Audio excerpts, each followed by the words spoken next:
PCOM Perspectives. I'm your host, Dr. Jay Feldstein, and today I'm joined by Dr. Peter Bidey, the newly appointed Dean of the Osteopathic Medicine program at PCOM in Philadelphia. Dr. Bidey has been a PCOM faculty member since 2012 and most recently served as the Vice Chair of the Department of Family Medicine since 2018. He previously served as Medical Director of Family Medicine and Assistant Dean of Clinical Curricular Integration. He also previously held roles as Clerkship Director and Co-Course Director for various ambulatory family medicine and primary care skills courses. Dr. Bidey is a native Philadelphian as well as an alumnus of the college. On June 1st of this year, Dr. Bidey assumed his role as Dean of the Osteopathic Medicine program, replacing the college's longest-tenured dean, Dr. Kenneth Veit. With osteopathic medicine poised for continued growth and advancements in technology and medicine driving the future of healthcare, Dr. Bidey assumes his new leadership role an exciting but challenging precipice for the college. Today, Dr. Bidey and I will discuss his vision for the program and what he hopes to achieve as dean, what students and faculty can anticipate from his leadership, and how we can continue to keep important issues like diversity and mental health at the forefront of our students' educational experience. Welcome to the show, Pete. Thanks for having me. Thanks for being here. So I got a couple questions for you.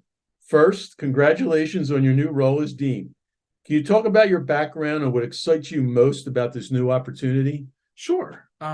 I grew up in Philadelphia, as was previously said. My dad was a Philly police officer. My mom kind of stayed at home in the beginning and helped raise us, and then she took care of us till the point where we were kind of going in school, and she was a secretary as well. And I had a PCOM connection early. I just didn't know about it. My family doctor is actually Murray Brand, and he's a PCOM grad.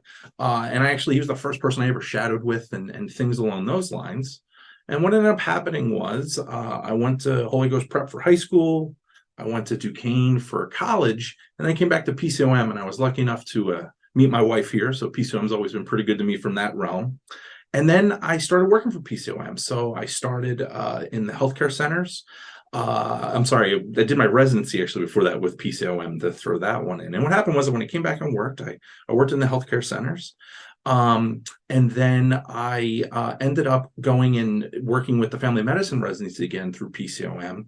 And I was a DME as well. And then I came back and was the vice chair, the assistant dean, and now I'm the dean. And the funny thing is, excluding college, I think I calculated it, I haven't really moved more than 15 miles from where I was born.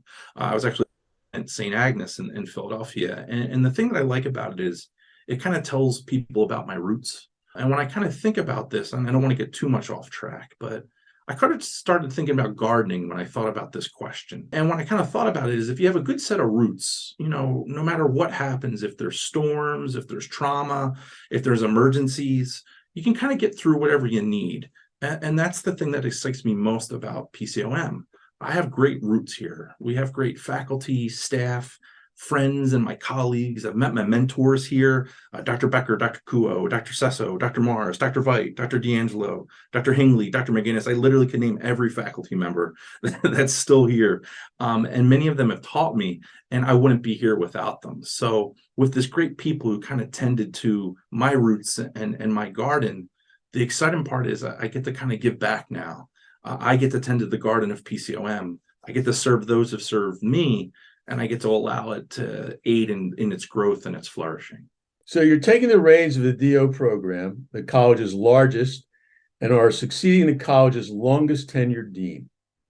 How do you manage expectations with a job that comes with such a built-in level of history and responsibility? And how do you plan to incorporate your own unique perspective? It's a tough one. I have to admit, I'm tall, but Dr. Veit has left some pretty gigantic shoes to fill. It's truly an honor to be chosen by the institution to lead in this role, and I don't take this responsibility lightly.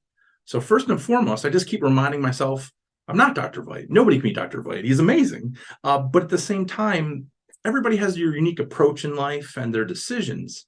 And whatever mine were, the institution has chosen in me. So I got to keep reminding myself that there's certain things that I can bring to the table. And that idea of the table is kind of what I dwell on. When I make decisions, I know I can't know everything. So what I try to do is get the most information from the biggest group of people to come to that consensus, and try to get as much knowledge as I can to try to see where we're going. And that kind of brings me to the analogy of what I actually brought in my application speech as the dean, of thinking of the dean as kind of a general contractor. So I've been trying to think about these roles and what I do, and contractors don't work alone. So when I think of the luxury of what I have to aid in this, is I have people like Dr. Veit, Dr. Sesso. The people that have been here before are still to aid me when I need them in times.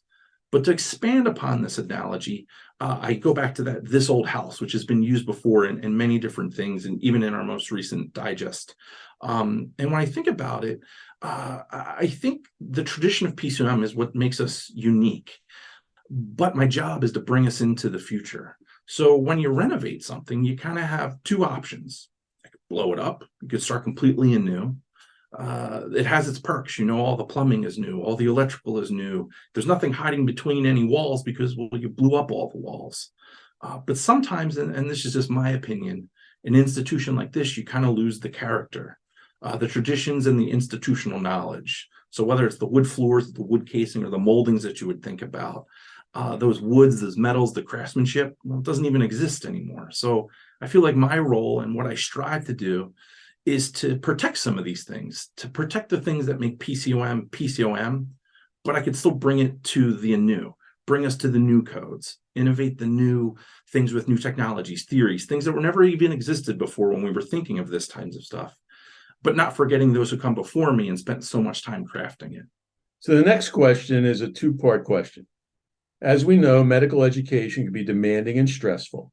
How do you plan to prioritize student well-being and mental health and ensure that students have access to the necessary support systems and resources to take care of themselves?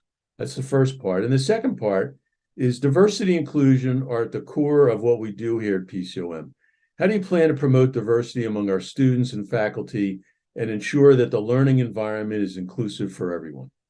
So sadly, with a two-part question, I don't think brevity is an option. So I've got a multiple-part answer to both of them. That's worry about. But first, I just want to say thanks to people like you, especially when it comes to mental health and well-being.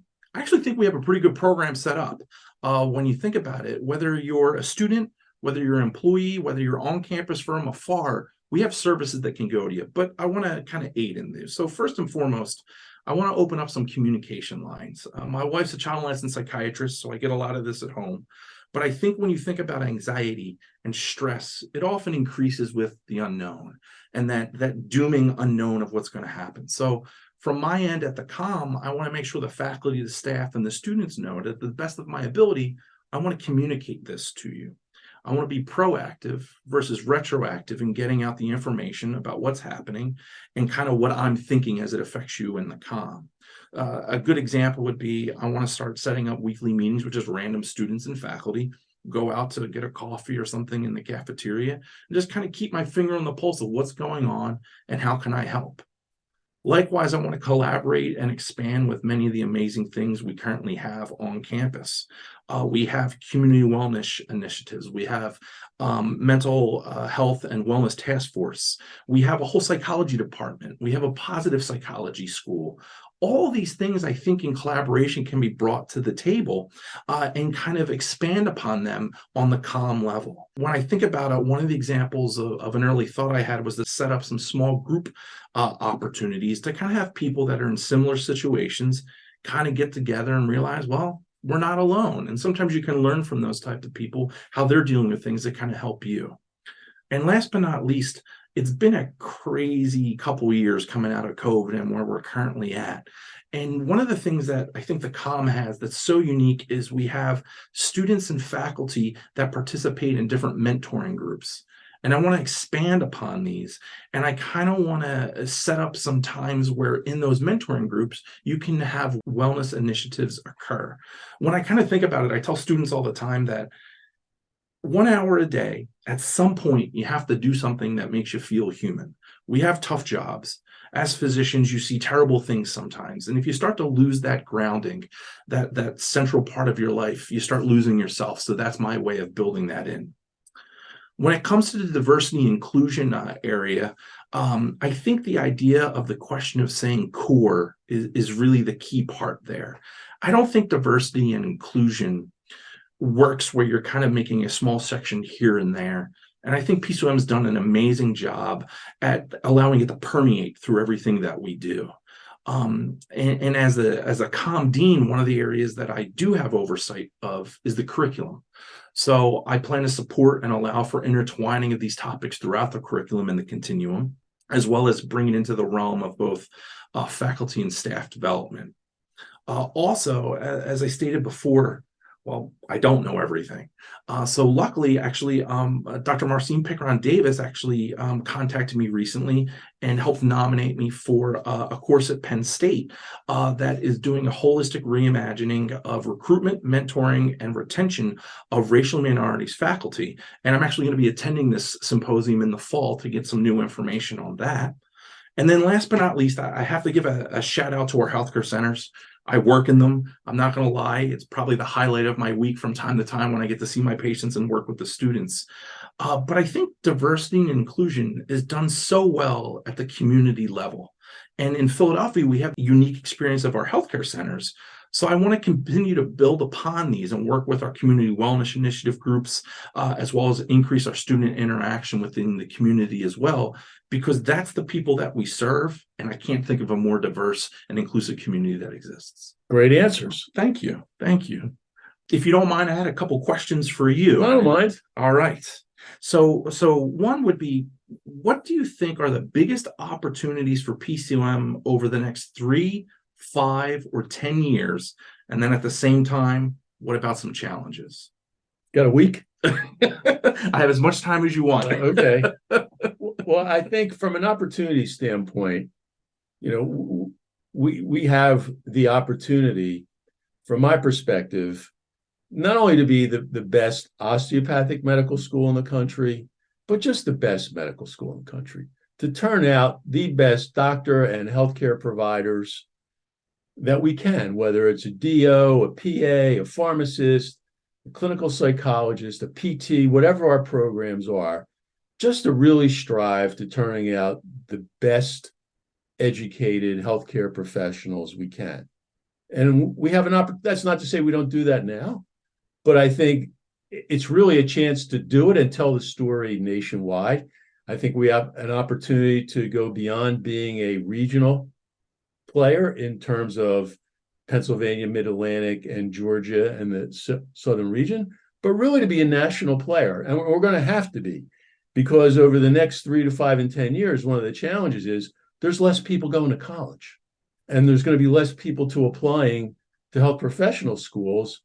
And also one of our challenges, we're the victim of our own success, that 25% of all physicians today are osteopathic physicians. And every day you turn around, there's another osteopathic medical school popping up.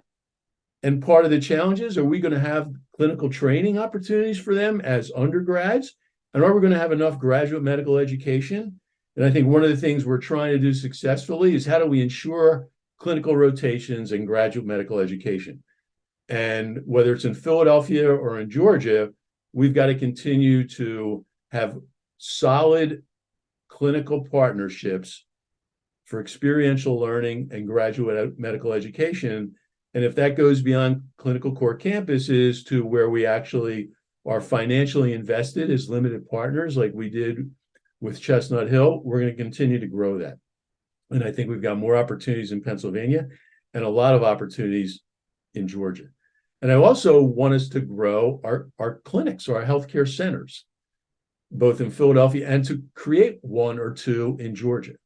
So that's where I land in the 10 years. Who knows what's going to happen in 10 years? I think it sounds like a great plan, and I'm just so happy that they're on your radar, because of the stuff that keeps me up at night. So I'm glad we're all working as a community on it. So more and more, we're seeing the mainstreaming of holistic healthcare, but osteopathic medicine has been holistic from the beginning. How do we continue to forward the osteopathic philosophy and maintain our identity in this sort of environment? I say it every day. We're the profession celebrating our 125th anniversary. We'll celebrate our 125th anniversary in January. we've been practicing holistic medicine for 125 years. The rest of the world has finally caught up and co-opted. I mean, you can't go anywhere without somebody referring to holistic care or total patient care. But we've just got to continue to do it better than anybody else. We've got to branch out into community health. We really need to be a leader in community health. We do that through our health centers and our community wellness initiatives. And we really need to focus on social determinants of health. And we've got to really integrate that in to our healthcare delivery.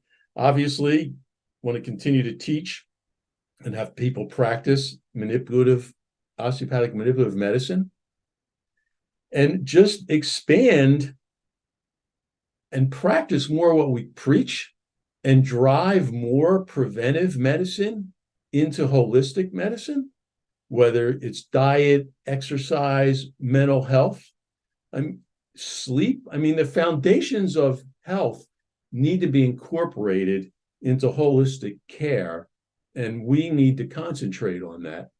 So we differentiate ourselves from our other healthcare provider brethren, whether it be MDs or, as you know, healthcare extenders. I mean, nurse practitioners and PAs, they provide 51% of the primary care in this country. So we really need to continue to differentiate ourselves if we're going to be successful. As you noted earlier, I'm succeeding a historic dean in Dr. Veit. In fact, our history is a big part of what makes PCOM so special. Can you talk about the role history plays and how you approach your job as the president? Yeah, I think you answered it well. We have a tremendous legacy here. So I look back on the previous 7 presidents, and I'm the 8th. And it's an amazing legacy. And where we are today, I mean, the future's bright, albeit challenging. And I want to make sure that I can do everything in my power that we're around for another 125 years. But I think it's important to draw the distinction of honoring the past, but not living in the past. And we have to be forward thinking, whether it's incorporating artificial intelligence into the curriculum, into how we support students, into how we take care of patients, cutting edge research. We have to be forward thinking. And we just can't sit on laurels and say, well, that's always how we've done it. Well, that may have worked for the first 125 years. It's not going to work for the next 125 years. So this is a very serious question, but as you may know, I'm a proud mummer and have been since I was a little kid. As one Philly guy to another, what's your favorite Philly tradition and why? Well, as a native Philadelphian as well, and an avid sports fan, my favorite Philadelphia tradition is the fact that we love to boo. And we do it because it comes from a place of passion and love. And I was, scarred in 1964 when the Phillies blew a 10-game lead and lost the pen and didn't go to the World Series. But we let professional athletes know it when they're performing poorly. And we don't accept poor performance. We have high expectations. So we'll keep booing. But I will say I've never booed a mummer. And, hopefully I never will. I appreciate it, and I'll try to keep you that way as a whole. Dr. Bidey, thank you for joining us today. The Osteopathic Medicine program at PCOM has had a rich legacy over the last 124 years, and we continue to train some of the most competent and skilled physicians in the country. As the college approaches its 125th anniversary, Dr. Bidey's leadership and vision for the program will guide us into the next 125 years. And I look forward to working closely with him and the exceptional faculty of our DO program to develop the next generation of osteopathic physicians. Thanks again for being here. To listen to past episodes of this podcast and become a subscriber, visit our SoundCloud page or find us on iTunes by searching Philadelphia College of Osteopathic Medicine. I'm Dr. Jay Feldstein, and this has been PCOM Perspectives.